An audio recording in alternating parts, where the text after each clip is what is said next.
Come on, dear student of class 9, we are discussing our second chapter, what is democracy and why democracy.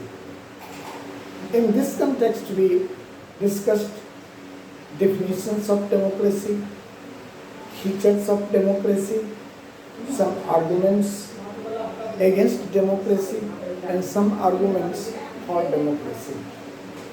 In this concluding discussion, we will discuss broader meaning of democracy. प्रजातंत्र को हम लोगों ने एक शासन व्यवस्था के रूप में समझा। प्रजातंत्र एक पॉलिटिकल सेटअप है जो दुनिया को एक अलग तरह के शासन को चलाने की विधि को बतलाया है। इस मीनिंग को हमने समझा, लेकिन ये मीनिंग प्रजातंत्र का संपूर्ण मीनिंग नहीं है। प्रजातंत्र को केवल इस डिफिनीशन के परिधि में बांध देना इसके साथ नाइंसाफी जैसा है। इसलिए इसके ब्रॉडर मीनिंग को समझने का हम प्रयास करेंगे। दरअसल में प्रजातंत्र democracy is a way of life. Democracy can be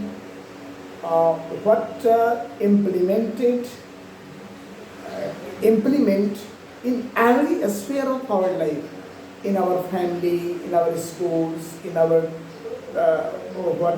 political setup, in our economical setup, and so on and so forth. So here we will try to understand this broader meaning. आइए, democratic family, कभी कभी हम बात करते हैं कि हमारा परिवार एक प्रजातांत्रिक व्यवस्था पर आधारित परिवार है।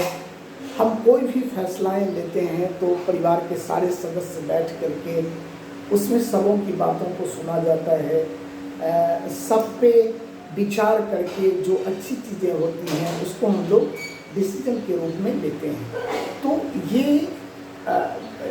on the basis of this we say that our family is based on democratic ideology. तो इस आधार पे हम प्रजातंत्र को एक अपने फैमिली को डेमोक्रेटिक फैमिली कहते हैं। दूसरा चलाइए, अपने विद्यालय में क्लास में टीचर का जाना, टीचर के द्वारा क्लास लिया जाना, बच्चों का और टीचर का एक इंटरेक्शन, ये कैसा होना चाहिए। इसमें अगर पूर्ण रूप से टीचर को डोमिनेट कर दिया जाए, बच्चों को कोई स्वतंत्रता नहीं दी जाए, उसे कोई डाउट पूछने की स्वतंत्रता, कोई क्वेश्चन करने की स्वतंत्रता, तो इस तरह का माहौल अगर क्लास में क्रिएट नहीं किया जाए तो ये व्यवस्था पूर्ण रूप से एक सही व्यवस्था नहीं होगी। तो इसके लिए हम लोग करते हैं कि क्लास को भी, अपने विद्यालय को भी डेमोक्रेटिक आइडियोलॉजी के तहत जोड़ने का प्रयास करते हैं, जिसमें सारे लोगों को स्वतंत्रता होती है और सभी एक स्वतंत्र वातावरण में फैसलाएं ले सकते हैं, इंटरेक्ट कर सकते हैं। तो इस तरह से हम कहते हैं कि हमारा जो विद्यालय है, हमारा जो क्लासरूम है, वो प्रजातांत्रिक व्यवस्थाओं पे आधारित है, जहाँ पे सबों को स्वतंत्रता है। नेक्स्ट आइए, पॉलिटिकल पार्टीज। जहाँ पे डेमोक्रेसी है वहाँ की पॉलिटिकल पार्टी में ये व्यवस्था करने का प्रयास किया जाता है कि वो पूर्ण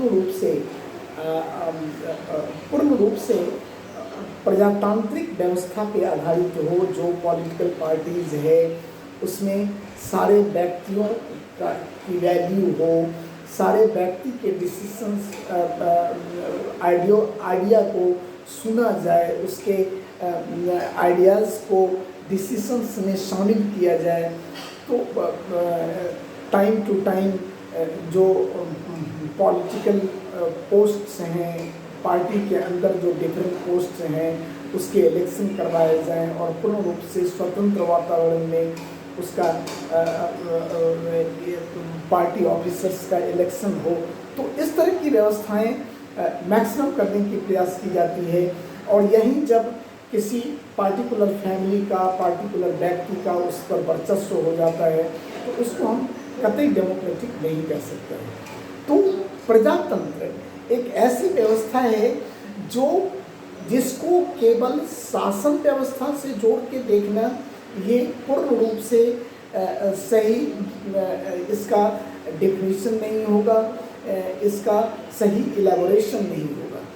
ये एक जीने की पद्धति है, ये एक जीवन का तरीका है जिसको हम अपने लाइफ के प्रत्येक एक्शन में शामिल कर सकते हैं, और तभी हम कह सकते हैं कि पूर्ण रूप से हम प्रजातांत्रिक व्यवस्थाओं पे आधारित हैं।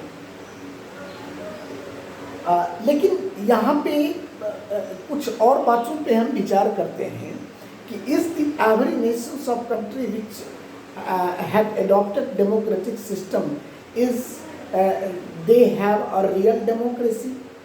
ये एक प्रश्न है जिसका आंसर हम लोगों को ढूंढना है।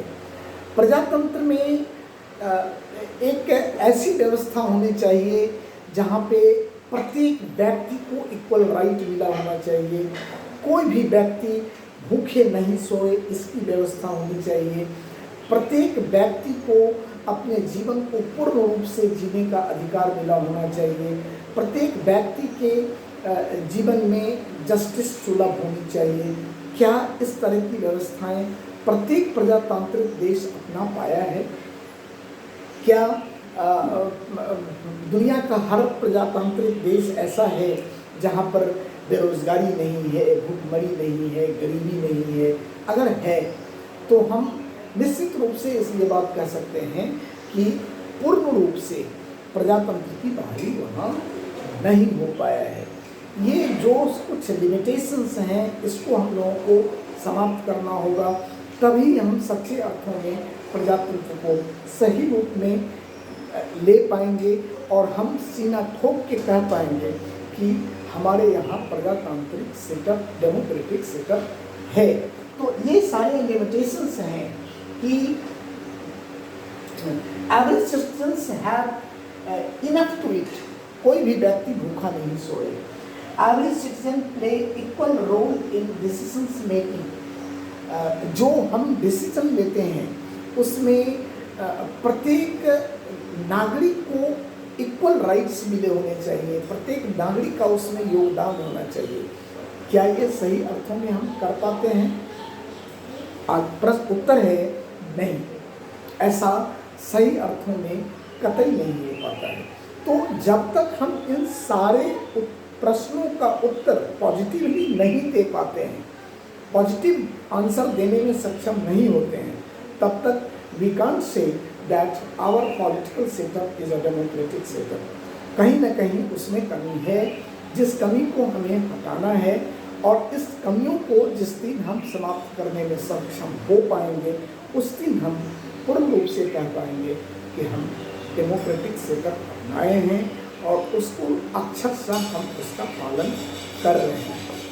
तो इस सारे डिस्कशन से एक कंक्लूजन पर हम आते हैं कि प्रजातंत्र, democracy is not only a political setup, a setup of governing system, but this is beyond this. इससे बढ़कर है, जिसको एक जीवन पद्धति के रूप में हम लेते हैं, जिसको हम एक जीवन पद्धति के रूप में समझ सकते हैं। ये मनुष्य के जीवन के हर एक स्फेयर में इसका एक समावेश होना चाहिए, और जो हमारा आइडियोलॉजी है, डेमोक्रेटिक आइडियोलॉजी, वो हमारे जीवन के हर एक एक्टिविटीज़ को, हर एक स्फेयर को छुए और उसके अनुसार अगर हम जीते हैं, तो ये मीनिंग सही अर्थों में डेमोक्रेटिक मीनिंग है, डेमोक्रेसी का सही अर्थ। Okay, now the remaining part of this chapter, we have concluded this chapter, but we have some doubt here. Some students asked some doubted questions. We will try to solve those doubts in our next one session. Okay.